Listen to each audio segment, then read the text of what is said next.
आज ना एक ऐसे रोजमर्रा के रहस्य को सुलझाते हैं जो हमारी आंखों के ठीक सामने होता है। हाँ, हम बात कर रहे हैं इवेपोरेशन की, मतलब चीजों के गायब होने के पीछे का जो साइंस है उसकी। ये एक ऐसा सवाल है जो हम सबने कभी ना कभी तो सोचा ही होगा। पानी बस गायब हो जाता है ना? जैसे कोई जादू हो। पर भाई, ये जादू नहीं, बल्कि इसके पीछे एक बहुत ही दिलचस्प साइंटिफिक प्रोसेस है। तो ठीक है, चलिए फिर इस गायब होने वाले करतब के पीछे के साइंस को समझते हैं। ये सब कुछ ना पार्टिकल्स यानी कणों की मूवमेंट से जुड़ा हुआ है। तो सबसे पहली और सबसे जरूरी बात, पानी को भाप बनने के लिए उबलना जरूरी नहीं है। इवेपोरेशन किसी भी टेम्परेचर पर हो सकता है और यही चीज इसे इतना स्पेशल बनाती है। इसे ऐसे समझिए, दुनिया की हर चीज छोटे छोटे पार्टिकल्स से बनी है जो लगातार हिलते डुलते रहते हैं, और इस मूवमेंट का मतलब है कि उनके पास काइनेटिक एनर्जी यानी गतिज ऊर्जा है। अब मजे की बात यह है कि किसी भी लिक्विड की सतह पर कुछ पार्टिकल्स दूसरों के मुकाबले बहुत ज्यादा तेजी से मूव कर रहे होते हैं। सोचिए कि ये सबसे एनर्जेटिक, सबसे फुर्तीले पार्टिकल्स हैं।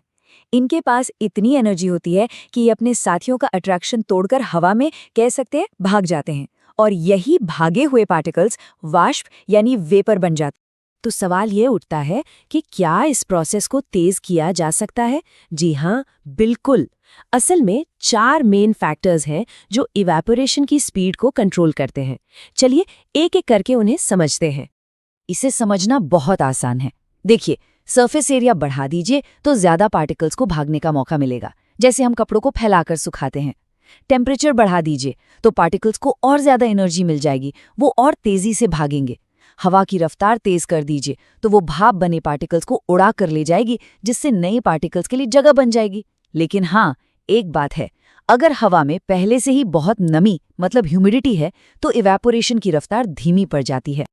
अब इवेपोरेशन का एक और कमाल का, हैरान करने वाला असर है, ये चीजों को ठंडा करता है। ये इसकी एक असली सुपर पावर है। चलिए समझते हैं कि ये काम कैसे करती है। ये एहसास हम सब ने महसूस किया है कि नहीं? जब नेल पॉलिश रिमूवर स्किन पर लगता है या पसीना सूखता है तो एक ठंडक सी महसूस होती है।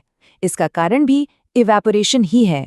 तो होता ये है कि जब कोई लिक्विड भाप बनता है तो उसे एनर्जी की जरूरत पड़ती है, और ये एनर्जी वो अपनी सतह से लेता है, मतलब हमारी स्किन से। अब क्योंकि सबसे गर्म या कह लें सबसे ज्यादा एनर्जी वाले पार्टिकल्स तो गर्मी लेकर उड़ जाते हैं, इसलिए पीछे जो सतह बचती है उसका एवरेज टेम्परेचर कम हो जाता है और हमें ठंडक महसूस होती है। और यही बात है, आसपास से एनर्जी का ये सोखना उस जगह को ठंडा कर देता है ना कमाल? ये तो जैसे नेचर का अपना एयर कंडीशनर है।